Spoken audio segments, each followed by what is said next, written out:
اعوذ باللہ من الشیطان الرجیم بسم اللہ الرحمن الرحیم قال اللہ تبارک وتعالی فی القرآن الکریم یا ایہا الذین آمنوا کتب علیکم الصیام کما کتب علی الذین من قبلکم لعلکم تتقون صدق اللہ العظیم۔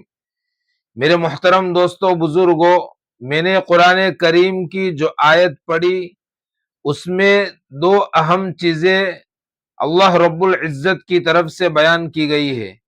سب سے اہم چیز تو یہ کہ روزہ مسلمانوں پر فرض ہے، اور دوسری چیز یہ بیان کی گئی ہے کہ روزے کا مقصد کیا ہے، اللہ تعالیٰ نے روزوں کو فرض کیوں کیا ہے، اس کا مقصد بیان کیا ہے۔ آج اس مقصد کو بیان کرنا مقصود ہے میرا، لعلکم تتقون، تاکہ تم تقوی حاصل کرو۔ روزوں کے ذریعے سے انسان اللہ کا متقی بندہ بن جاتا ہے، اور تقوی یہ کن چیزوں سے حاصل ہوتا ہے، اس کی ایک لمبی فہرست ہے، لیکن میں آج آپ حضرات کے سامنے 5 اہم چیزیں بیان کرتا ہوں جس سے انسان کو تقوی ملتا ہے، جس سے انسان متقی بنتا ہے۔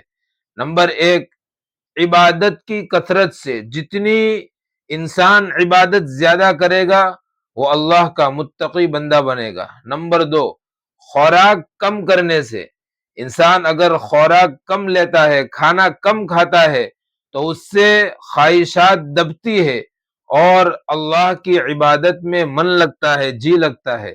نمبر 3، معقول نیند پوری کرنے کے بعد دیر تک انسان اگر بیدار رہتا ہے اور اللہ کی عبادت کرتا ہے تو اس سے بھی انسان کو تقوی حاصل ہوتا ہے۔ اور نمبر 4 پر ہے قرآن کریم کی زیادہ سے زیادہ تلاوت کرنے سے انسان کو تقوی حاصل ہوتا ہے۔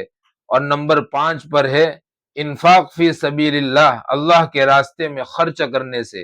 اور اتفاق دیکھیے کہ یہ پانچوں کی پانچوں چیزیں اللہ تعالیٰ نے رمضان کے مہینے میں جمع کر دی۔ ہمارے سامنے رمضان کا مہینہ آ رہا ہے، عبادت کی کثرت بھی رمضان میں ہوتی ہے، خوراک بھی رمضان میں کم ہو جاتا ہے، انسان زیادہ دیر تک جاگتا بھی ہے، قرآن کی تلاوت بھی زیادہ ہو جاتی ہے، اور اس مہینے میں انسان اللہ کے راستے میں خوب خرچ کرتا ہے۔